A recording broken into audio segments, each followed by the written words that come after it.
എൻ്റെ പേര് ഐശ്വര്യ. എൻ്റെ വീട് വലിയപറമ്പ് മാള തൃശ്ശൂരാണ്. ഞാൻ ഉടമ്പടി എടുത്തത് 2022 ഡിസംബർ 28-നാണ്. എനിക്ക് പുറത്തു പോയി പഠിക്കാനായിട്ട് ഭയങ്കര ആഗ്രഹമായിരുന്നു. അപ്പോൾ ഞാൻ ഉടമ്പടി നിയോഗത്തിൽ എനിക്ക് പുറത്തു പോയി പഠിക്കണം എന്ന് ഞാൻ എഴുതിയിട്ടുണ്ടായിരുന്നു.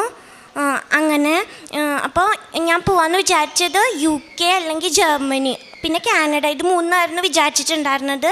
കാരണം എന്താ വെച്ചാൽ എൻ്റെ ചേച്ചിയും പിന്നെ എൻ്റെ ബ്രദറും ഉണ്ടായിരുന്നു അവിടെ. അപ്പോൾ അത് വെച്ച് കണ്ടിന്യൂ ചെയ്യാമെന്നാണ് വിചാരിച്ചത്. അങ്ങനെ നോക്കിയപ്പോഴേക്കും അവിടെ റൂൾസൊക്കെ ചേഞ്ച് ആയപ്പോൾ ബ്രദറും ചേച്ചിയും പറഞ്ഞു വേറെ ഏതെങ്കിലും കൂടി നമുക്ക് ട്രൈ ചെയ്യാം, എന്നിട്ട് ഇവിടേക്ക് നോക്കിയാൽ മതി. കാരണം എന്താ വെച്ചാൽ അവിടെ ഇപ്പോൾ ഭയങ്കര പ്രയാസമാണ് പറഞ്ഞു.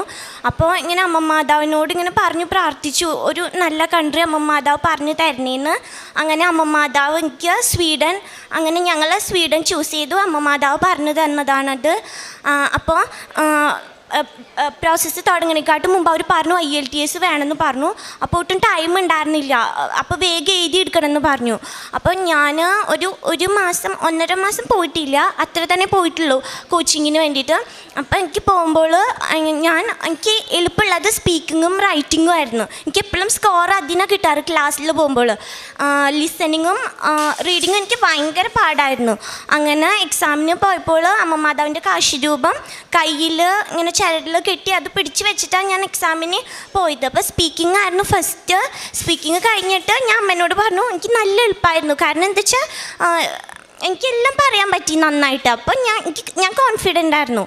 അത് കഴിഞ്ഞിട്ട് എനിക്ക് ലിസണിങ്ങും റീഡിങ്ങും എനിക്ക് ഭയങ്കര പാടായിരുന്നു. ഞാൻ എക്സാം കഴിഞ്ഞ് ഇറങ്ങിയപ്പോൾ അമ്മേനോട് പറഞ്ഞു അമ്മ കിട്ടില്ല, എന്തായാലും കിട്ടില്ല. കാരണം എന്താ വെച്ചാൽ എനിക്ക് അത്രയ്ക്ക് പാടായിരുന്നു.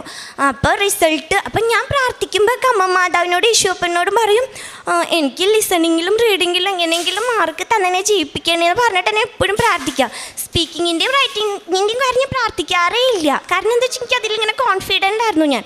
പക്ഷേ റിസൾട്ട് വന്നപ്പോൾ എങ്ങനെയാ വെച്ചാൽ എനിക്ക് ഏറ്റവും കൂടുതൽ സ്കോർ 7ഉം 7.5ഉം എനിക്ക് ലിസണിങ്ങിലും റീഡിങ്ങിലും ആയിരുന്നു.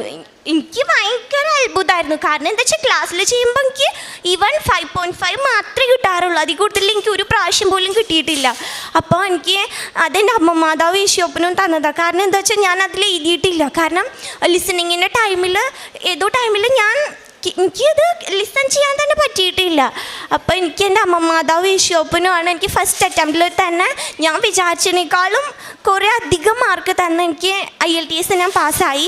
അത് കഴിഞ്ഞിട്ട് ഞാൻ വിസ പ്രോസസ്സിങ് സ്റ്റാർട്ട് ചെയ്തിട്ട് ലോണിന് അപ്ലൈ ചെയ്തു. പിന്നെ ലിവിങ് എക്സ്പെൻസ് അങ്ങനത്തെ ഓരോ കുഞ്ഞു കാര്യത്തിലും കൺസൾട്ടൻസിൽ മറ്റുള്ള കുട്ടികൾക്ക് അവരൊക്കെ ഭയങ്കരമായിട്ട് വിഷമിക്കുമ്പോൾ ഞാനൊരു കുഞ്ഞിതായിട്ട് പോലും എനിക്കൊരു ടെൻഷനോ വിഷമോ എനിക്കങ്ങനെ വന്നിട്ടില്ല. കാരണം എന്താ വെച്ചാൽ വിസയ്ക്ക് അപ്ലൈ ചെയ്ത് 4th ഡേ തന്നെ എനിക്ക് ബയോമെട്രിക്സിൻ്റെ മെയിൽ വന്നു. ഡൽഹിയിൽ പോയി അത് ചെയ്ത് വന്ന് 6th ഡേ എനിക്ക് വിസ ഗ്രാൻഡഡ് മെയിൽ വന്നു. അത് കഴിഞ്ഞിട്ട് എൻ്റെ കൺസൾട്ടൻസിയിലുള്ള കുട്ടികൾ ഇങ്ങനെ പറയുമ്പോൾ അറിയണേ 1 മാസം 1.5 മാസമൊക്കെ എത്തിയിട്ട് പോലും ബയോമെട്രിക്സിൻ്റെ മെയിൽ പോലും വരാത്ത കുട്ടികളുണ്ട്. അപ്പോൾ അതൊക്കെ വെച്ച് നോക്കുമ്പോൾ എൻ്റെ അമ്മ മാതാവ് ഈശോപ്പൻ എൻ്റെ കൂടെ തന്നെ ഉണ്ടായിട്ടുണ്ട്. എനിക്കൊരു കുഞ്ഞു ബുദ്ധിമുട്ട് പോലും എൻ്റെ അമ്മ മാതാവ് ഈശോപ്പനെനിക്ക് വരുത്തിയിട്ടില്ല. എൻ്റെ കാര്യങ്ങളൊക്കെ ഏറ്റവും ഞാൻ മനസ്സിൽ പ്രാർത്ഥിച്ചതിൻ്റെയൊക്കെ ഇരട്ടി ഭംഗിയായിട്ട് എനിക്ക് ചെയ്ത് തന്നിട്ടുള്ളത്.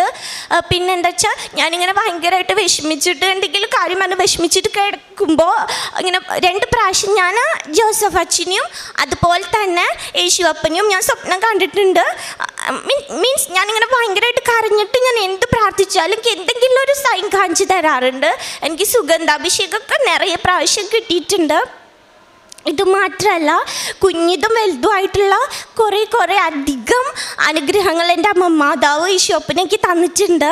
ഞാൻ ഇപ്പോൾ August 15th ഏർലി മോർണിംഗ് ഞാൻ സ്വീഡനിൽ പോവാണ്, പഠിക്കാനായിട്ടാണ് പോണത്. അപ്പോൾ എൻ്റെ അമ്മ മാതാവ് ഈശോപ്പനും എൻ്റെ കൂടെ ഉണ്ടെന്നുള്ള ആ ധൈര്യം കൊണ്ടിട്ടാണ് ഞാൻ പോണത്. കാരണം എന്താ വെച്ചാൽ ഞാൻ ഇതുവരെ വീട്ടിൽ നിന്ന് മാറി നിന്നിട്ടില്ല. അപ്പോൾ ഫസ്റ്റ് ടൈമാണ് ഞാൻ പോണത്. എനിക്ക് പക്ഷേ എൻ്റെ അമ്മ മാതാവ് എൻ്റെ ഈശോപ്പൻ കൂടെ ഉണ്ടല്ലോ. അപ്പോൾ എനിക്ക് അവിടെ ചെന്നാലും എനിക്ക് എല്ലാ കാര്യങ്ങളും ഭംഗിയായിട്ട് നടക്കും, എനിക്ക് അത്രയ്ക്കും വിശ്വാസമുണ്ട്.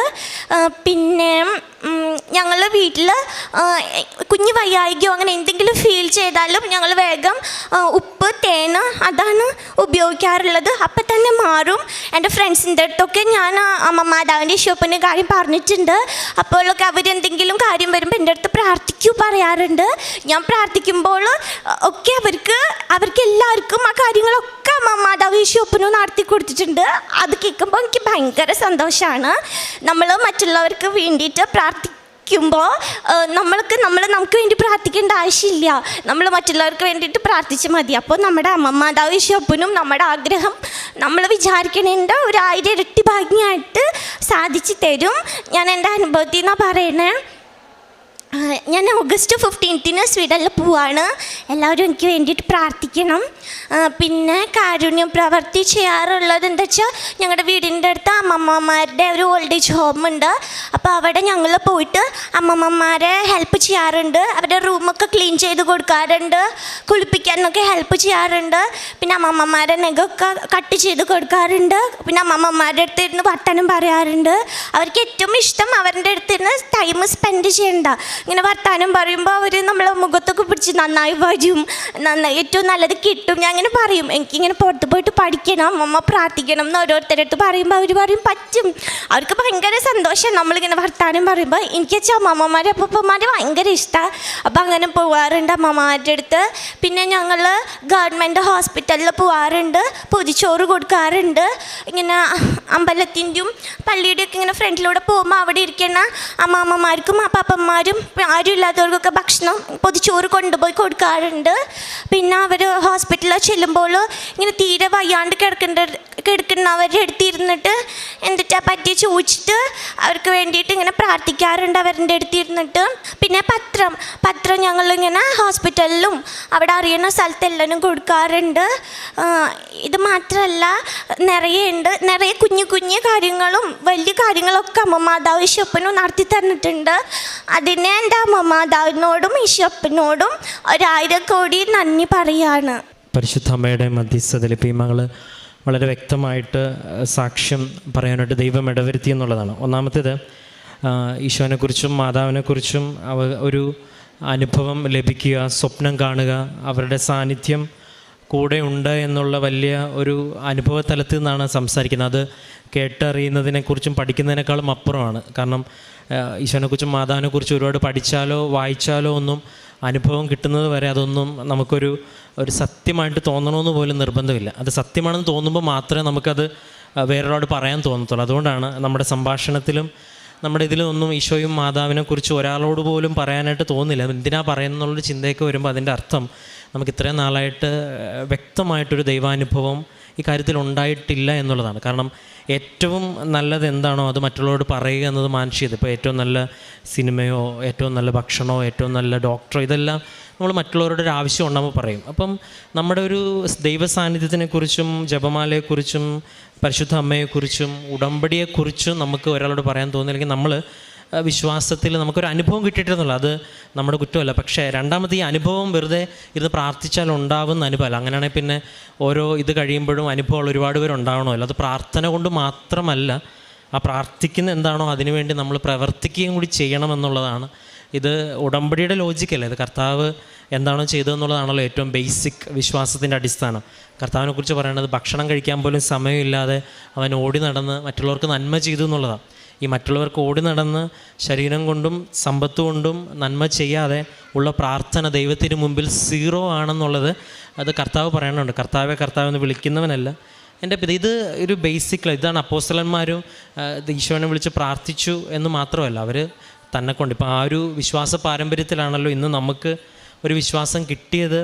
ഇങ്ങനെ ആരൊക്കെയോ ഇവിടെ എല്ലാം ഊരും പേരും ഒക്കെ വിട്ടിട്ട് വന്നുകൊണ്ട്. അപ്പോൾ ഇത് ദൈവം ആഗ്രഹിക്കുന്നൊരു യാത്രയാണ്. ഈ ആഗ്രഹിക്കുന്നൊരു യാത്ര ഒരാൾ ചെയ്യാൻ ആരംഭിക്കുന്നുണ്ട് ഉടമ്പടിയിൽ. ഇപ്പോൾ ഈ മകൾ പറയുന്നുണ്ട്, ഒരു പരിചയമില്ലാത്ത ഒരു ആതുരശൈലത്തിൽ പോയി അവിടെ കുളിപ്പിക്കുന്നു, നഖം വെട്ടിക്കൊടുക്കുന്നു.